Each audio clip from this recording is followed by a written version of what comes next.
দুর্গাপূজার প্রাক্কালে হেজামারাতে বিজেপির দলীয়ভাবে এক বস্ত্রদান কর্মসূচিতে আক্রমণ করার অভিযোগ ওঠে তিপ্রামথা দলের বিরুদ্ধে। এই ঘটনাকে কেন্দ্র করে দুই অভিযুক্তকে গ্রেফতার করে আদালতে পাঠায় সিধাই থানার পুলিশ। শুক্রবার দুই অভিযুক্ত আদালত থেকে জামিনে ছাড়া পায়। এই ঘটনার পর সঠিকভাবে তদন্ত রিপোর্ট আদালতে জমা না দেওয়ার অভিযোগ উঠেছে এই মামলার তদন্তকারী অফিসার দিলু জমাতিয়ার বিরুদ্ধে। ইতিমধ্যেই উনাকে সাসপেন্ড করা হয়েছে দপ্তরের তরফে। অন্যদিকে সিধাই থানার ওসি হিমাদ্রি সরকারকে এই ঘটনাকে কেন্দ্র করে এসপি অফিসে ক্লোজ করা হয়েছে। অন্যদিকে তিপ্রামথার তরফে পাল্টা অভিযোগ করা হয়েছে, একই দিনে বিজেপির সমর্থকরা আক্রমণ করেছিল তিপ্রামথা দলের দুই কর্মীর বিরুদ্ধে।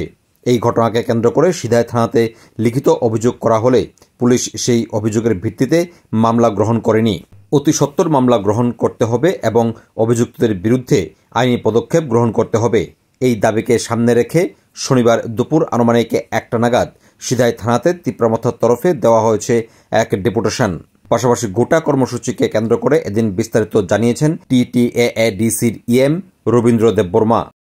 গত কিছুদিন আগে হেজামারা মাল্টিপারপাস কমিউনিটি হলে একটা ঘটনা ঘটেছিল।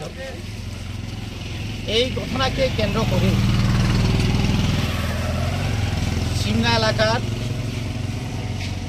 কিছু, সবাইকে আমি দোষ দিতে চাই না, কিছু বিজেপি, নামদারি বিজেপি, তারা মাঝখানের বিজেপি, তারা তিপ্রামথার বিরুদ্ধে একটা ফলস, আমরা বলবো এটা মিথ্যা ফলস তারা কেস করেছিল।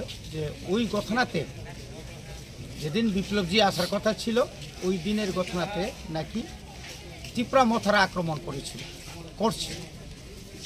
আজকে আমরা লক্ষ্য করেছি যে যাদের নামে তারা কেসটা ফাইল করেছিল তারা কিন্তু ওই ঘটনাতে তারা জড়িত না এবং তারা অনেকে বাড়িতেই ছিল না, এবং এটা সম্পূর্ণ রাজনৈতিক উদ্দেশ্য প্রণোদিতভাবে। যেহেতু এখানে আমরা জানি যে মিটিংয়ে কেন মঙ্গল দেববর্মা একা থাকবে, আমাদের ব্লক মণ্ডলের সভাপতি কোথায়, বিনোদ বাবুরা কোথায়, Nihar Debbarma vice chairman Hezamara RD ব্লকের, ওনারা কোথায় ছিলেন?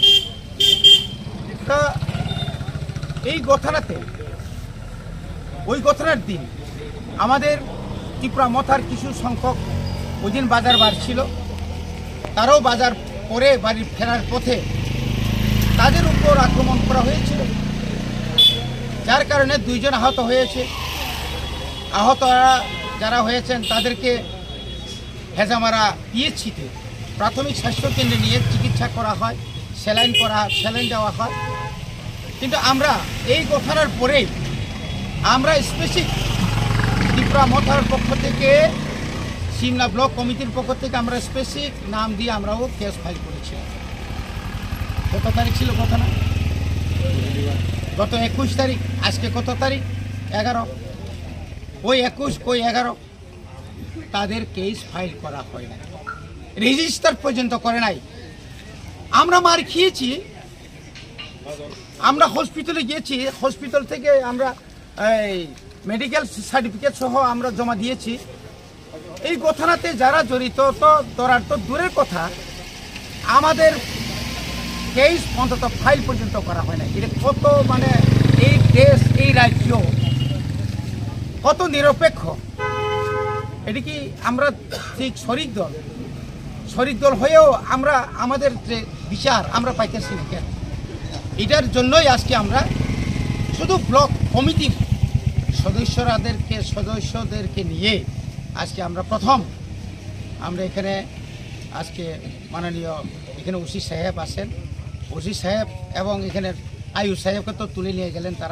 তারা নাকি কিচ্ছু কাজ করে না, তারা নাকি তিপ্রামথার পক্ষে কাজ করেন, এই সেই বক্কর সকর।